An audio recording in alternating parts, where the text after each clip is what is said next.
Dios te bendiga en este día.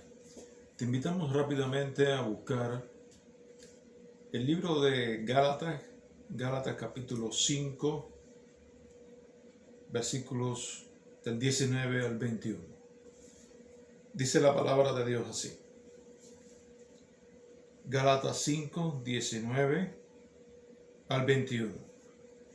Y manifiestas son las obras de la carne, que son adulterio, fornicación, inmundicia, lascivia, idolatría, hechicerías, enemistades, pleitos, celos, iras, contiendas, disensiones, herejías, envidias, homicidios, borracheras, orgías y cosas semejantes a estas, acerca de las cuales os amonesto. La palabra amonestar es la palabra llamar la atención sobre algo para que no se practique. Es una amonestación, es una advertencia. Acerca de las cuales os amonesto, como ya os lo he dicho antes, que los que practican tales cosas no heredarán el reino de Dios. Yo quiero en este día darles un saludo muy amoroso, muy efusivo a todos los amigos, hermanos, a toda la familia de la fe en este día hermoso. Yo soy tu hermano, tu amigo, tu servidor. Mi nombre es Onelio y quiero por esta vía enviarles un caluroso, reitero, saludo por el tiempo navideño. Es bueno que los cristianos recuerden el nacimiento. No hay nada malo en recordar el nacimiento de nuestro Salvador, el Señor Jesucristo. Algún día, la Biblia nos revela cuándo, un día Él nació, vino, se hizo Dios con nosotros, Emmanuel, vivió con nosotros para salvarnos, perdonar nuestros pecados, llevarnos al cielo. Y también queremos desearles un próspero año nuevo. En clases pasadas, en clases anteriores, comenzamos un tema medular, importante, que es el tema del pecado. Y hablamos acerca del concepto del pecado. Estuvimos hablando acerca de la necesidad de evitarlo, la prohibición a practicar el pecado. Vimos las consecuencias que el pecado trae a nuestra vida y en el día de hoy pretendemos analizar juntos los diversos estados pecaminosos. La obra también es conocido también como obras de la carne o estados pecaminosos. Y como siempre decimos, no es nuestro criterio, no es nuestra opinión, no es la opinión de una denominación religiosa. Aquí hablamos con la ayuda del Espíritu Santo en primer lugar y después con la ayuda de la homilética, de la hermenéutica, hablamos, repetimos lo que está escrito en la palabra de Dios. Por eso te invitamos a seguirnos hasta el final.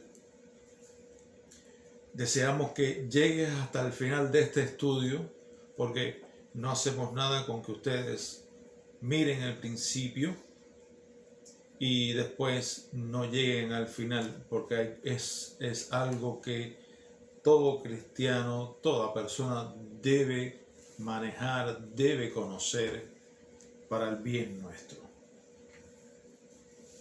Vamos a orar. Te damos gracias, Señor, en este día por tu palabra ya leída, y también te damos gracias porque podemos juntos en este canal de estudios bíblicos que tú nos has facilitado a todos, podemos analizar juntos, estudiar juntos tu palabra. Es la acción, es la actividad más importante que pudiéramos hacer en esta vida. Te rogamos tu dirección, tu guianza para todo lo que vamos a hacer en este día hermoso. Gracias por todo, te rogamos tu asistencia y tu ayuda en cada momento. En el nombre de Jesús. Amén. Sí. Se ha dicho que el pecado, que por supuesto no es algo abstracto, no es algo desconocido, el pecado tiene nombre y tiene apellidos. Se ha dicho que el pecado es tanto un acto como un estado. Cuando hablamos de que el pecado es un acto, decimos que es un acto de la voluntad del ser humano en contraposición opuesta a la voluntad de Dios. El pecado es un acto, pero también el pecado es un estado, un estatus, una situación, una posición de rebeldía del ser humano con relación a Dios.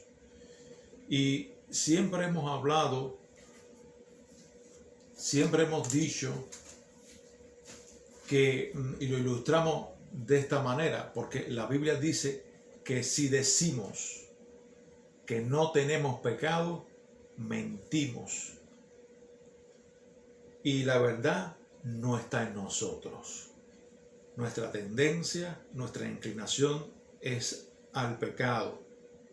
Porque dice la Biblia que en pecado nos concibió nuestra mamá, dijo el salmista de una forma inspirada por el Espíritu Santo. Así que si decimos que no tenemos pecado, mentimos. Pero la Biblia también afirma de que el que practica, una persona que practica es una persona que hace algo diariamente o asiduamente o regularmente o sistemáticamente. El que practica el pecado es del diablo. Así dice la Biblia abiertamente. ¿Será esto una paradoja? No lo es. ¿Será esto algo contrario, algo que se opone? ¿Será una contradicción bíblica? No, no lo es. La Biblia no se contradice. Simplemente esto lo podemos ilustrar de una manera vívida, de una manera física. Nosotros somos caminantes, somos peregrinos, caminamos. Podemos caernos en una charca enfangada, enlodada, pero no es lo mismo caernos en el fango, levantarnos, limpiarnos y seguir caminando que vivir dentro del fango. No es lo mismo. Y esta es la ilustración que queremos decirte, porque en Gálatas capítulo 5, al final de todos estos estados pecaminosos, al final de todo este listado que aparece allí, dice la Biblia que los que practican tales cosas no heredarán el reino de Dios. Y esto es importante, hermano, que nosotros lo sepamos, que lo manejemos, que lo estudiemos a fondo. ¿Qué podemos hacer? ¿Qué no podemos hacer? ¿Qué es correcto? ¿Qué es incorrecto? ¿Qué tenemos que evitar? ¿Qué no tenemos que evitar? Está en la palabra de Dios. Como una amonestación, como una advertencia, para que no caigamos, para que no lo hagamos. Y es bueno tener bien claro los conceptos de los estados pecaminosos. Recordamos que en la Biblia, en nuestra Biblia en español, cuando la Biblia dice carne, en ocasiones se refiere a nuestra composición, que es la carne. Nuestro cuerpo es de carne, pero esa es la carne soma. Ahora, en ocasiones la Biblia utiliza el vocablo en español, la palabra carne, y no se refiere a esto, sino se refiere a el poder que hay en nosotros, que nos subyuga, y que nos lleva cautivo al pecado. Y es la carne sarx. Por eso lo encerré entre paréntesis allí en la pizarra. Vamos a hablar de estos estados pecaminosos. Hay varios. En la Biblia aparecen varios listados. Uno de estos listados está en Gálatas capítulo 5. Hay otro listado en Romanos capítulo 1. Y hay otro más en Apocalipsis capítulo 21. Pero hay más en la Biblia. Pero vamos a usar estos tres listados de estados pecaminosos u obras de la carne, que también se le llama. Entonces vamos a comenzar por el primero. El primero dice allí adulterio. ¿Qué es el adulterio? ¿Qué es el adulterio? Bueno, lo tenemos escrito allí en la pizarra. Al español se traduce adulterio, pero en el idioma original de la Biblia es moicao. Moicao es lo que quiere decir adulterio, y si lo vamos a conceptuar, está allí también en la pizarra. Es la violación, es el daño, es la falsificación de la relación matrimonial establecida por Dios. Violación de la relación matrimonial establecida por Dios. Pero aquí hay algo importante. Nos hace falta descubrir cuál es la relación o cuál es el matrimonio establecido por Dios. El matrimonio establecido por Dios será el de dos hombres o el matrimonio de dos mujeres. ¿Será ese el matrimonio establecido por Dios? ¿Será el matrimonio establecido por Dios cuando yo me caso por segunda, tercera, cuarta vez entre un hombre y una mujer? ¿Qué dice la Biblia al respecto? Y tenemos que hacernos la pregunta, ¿cómo leemos? Como dijo el Señor Jesucristo en cierta ocasión, ¿cómo está escrito? ¿Cómo lees? Alabado el Señor. Yo quiero decirte que vamos a usar toda una serie de versículos y pasajes para llegar al fondo de esta situación. Estamos hablando en el día de hoy del adulterio. Bien. Alabado el Señor. Vamos a borrar aquí y vamos a empezar a dar citas. La primera de ellas se halla en Marcos. Estamos hablando del adulterio.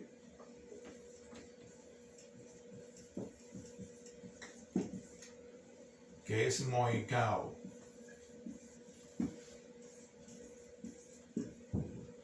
La primera de ellas se encuentra en Marcos capítulo 10, del versículo 2 al 12, todo un pasaje. Alabado el Señor. Adoramos al Señor en este día. Marcos capítulo 10.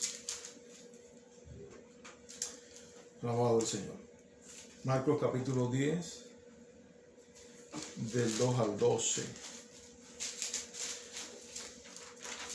Dice así la palabra del Señor.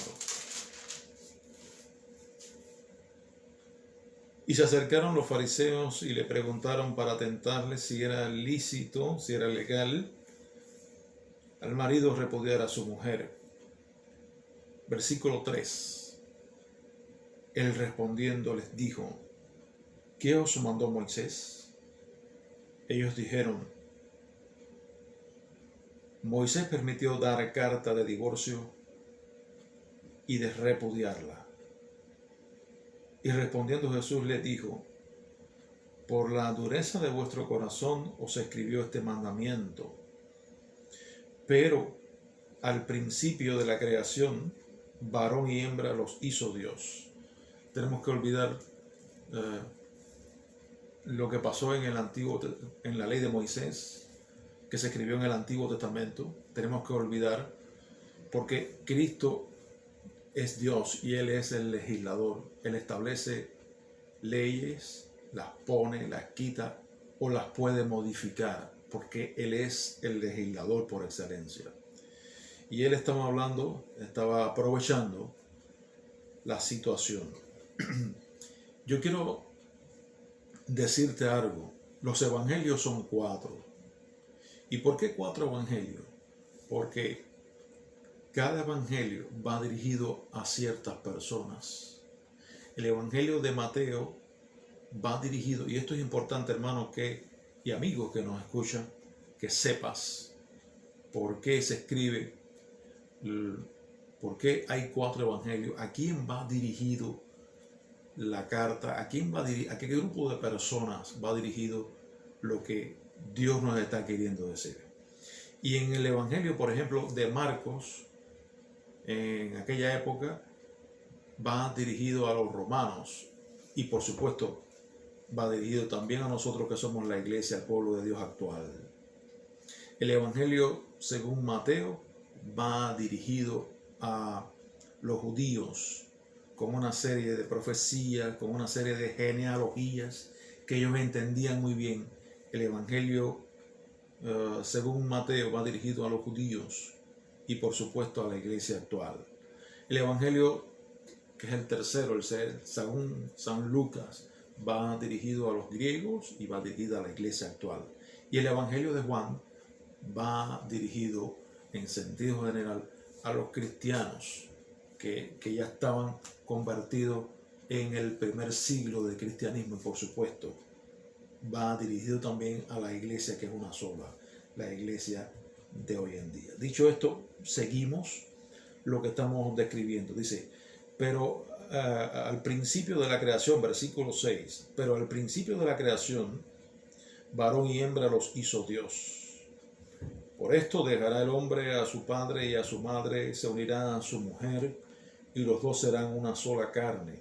Así que ya no son más 2, sino 1.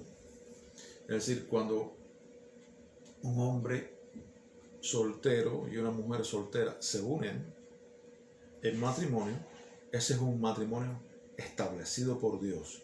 Y allí se vuelve una unidad. Ya no son más 1, ya no son más 2, sino 1 solo. Por tanto, dice el versículo 9, por tanto, lo que Dios juntó, no lo separe el hombre. Y cuando la Biblia dice que lo que Dios unió, lo que Dios juntó, no lo puede separar el hombre, se está refiriendo a todo hombre, sea un magistrado, sea un juez, sea un pastor, quien sea, sean las mismas personas que se casaron, no lo pueden disolver. Por lo tanto, lo que Dios juntó, no lo separe el hombre. En casa volvieron los discípulos a preguntarle de lo mismo. Versículo 11. Y les dijo Jesús, cualquiera que repudia a su mujer, o sea, cualquiera que se divorcia de su mujer y se casa con otra mujer, comete adulterio. Y si la mujer se divorcia, se separa de su marido y se casa con otro marido, comete adulterio. ¿Qué nos está hablando Marcos 10, del 2 al 12? Que hay una unidad monolítica. Una vez que un hombre y una mujer se juntaron, se vuelven una sola carne, nadie los puede separar. Y si ellos violan la fe conyugal, si ellos violan el matrimonio, esa relación matrimonial establecida por Dios, entran en un estado pecaminoso que se llama adulterio. Eso es lo que nos dice Marcos 10, del 2 al 12. Lucas 16, 18 Lucas 16, 18. Alabado del Señor. También nos está hablando del mismo tema. Es un versículo paralelo. Lucas 16, 18 dice la palabra de Dios. Todo el que repudia, dijo Jesús, en Lucas 16, 18, todo el que repudia a su mujer, o sea, todo el que se divorcia de su mujer y se casa con otra, adultera. Y el que se casa con la repudiada del marido, también el que se casa con la divorciada, con la que el marido había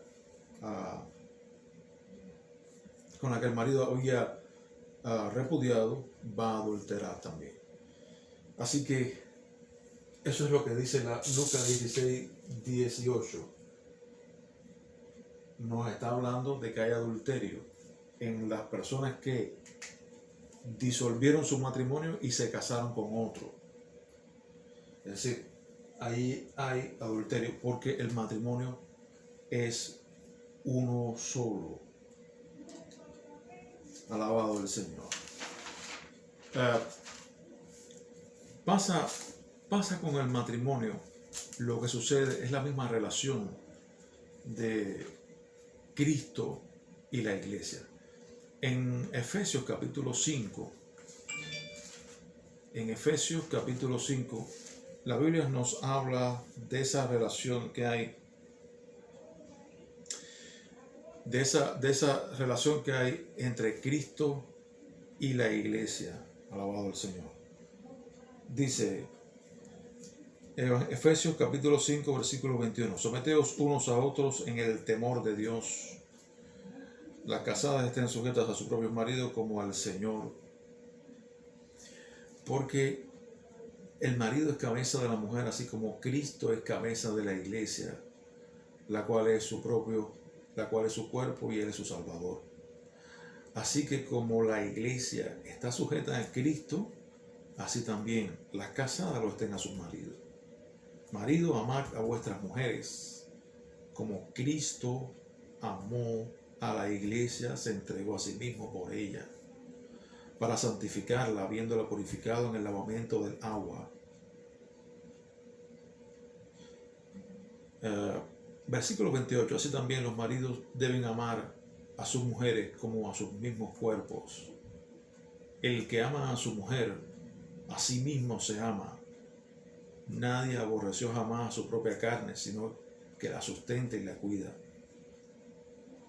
Versículo 31. Por esto dejará el hombre a su padre y a su madre, se unirá a su mujer y los dos serán una sola carne. Grande es este misterio, mas yo digo esto respecto de Cristo y la iglesia. Hay algo muy interesante, algo muy importante, y es que la misma relación que hay entre Cristo y la iglesia es la relación que hay entre un hombre, marido y una esposa. Cristo no tiene ni dos ni tres iglesias, tiene una sola. Así mismo pasa con la relación conyugal. La relación conyugal es símbolo de la relación de Cristo y la iglesia.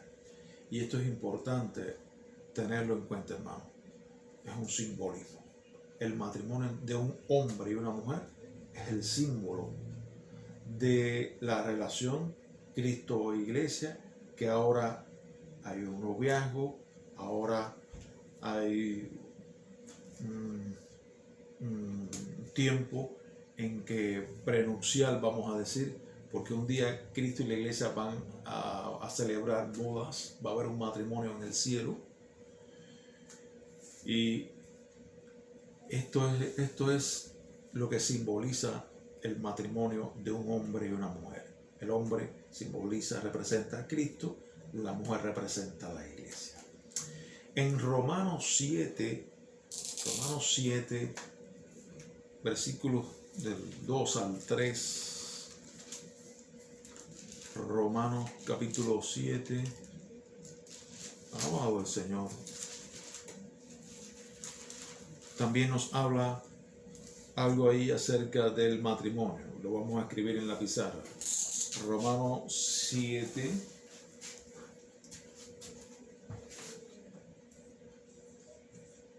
Romanos 7, 2 y 3.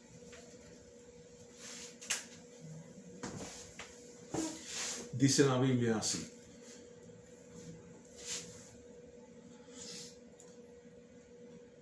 ¿Acaso ignoráis, hermanos? Hablo con los que conocen la ley, que la ley se enseñorea del hombre entre tanto que éste vive. Porque la mujer casada está sujeta por ley al marido mientras éste vive.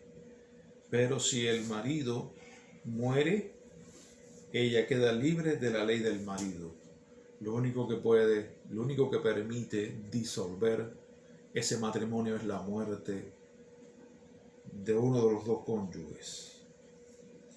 Así que si en vida del marido se uniere a otro varón, en vida del marido se uniere a otro varón, será llamada adúltera. Es bien fácil.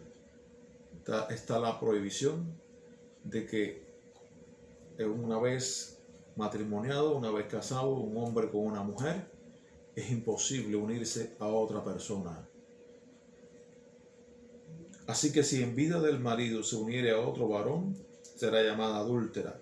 Pero si su marido muriere, es libre de esa ley, de tal manera que si se uniere a otro marido, no será adúltera. Romanos 7 es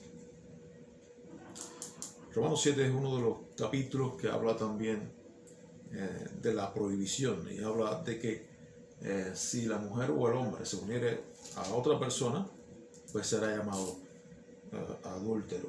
No importa las circunstancias que hayan mediado, no importa la situación que haya habido en el hogar, no importa la situación que haya enfrentado ese matrimonio de irse a vivir a otra nación, a otro país, donde quiera que ese hombre y esa mujer, donde quiera que ese marido y esa esposa vaya, se pertenecen uno al otro, son una sola carne.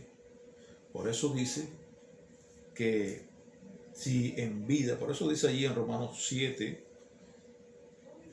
así que si en vida del marido se uniere a otro varón, será llamada adúltera.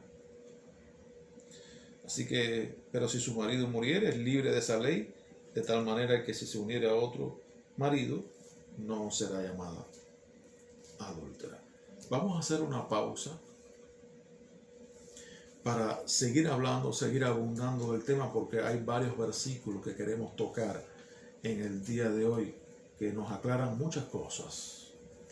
Así que vamos a terminar un momento por ahora, vamos a hacer un receso y luego continuamos con este tema tan importante, tan interesante que debemos ver en el día de hoy. Amén. Dios te bendiga.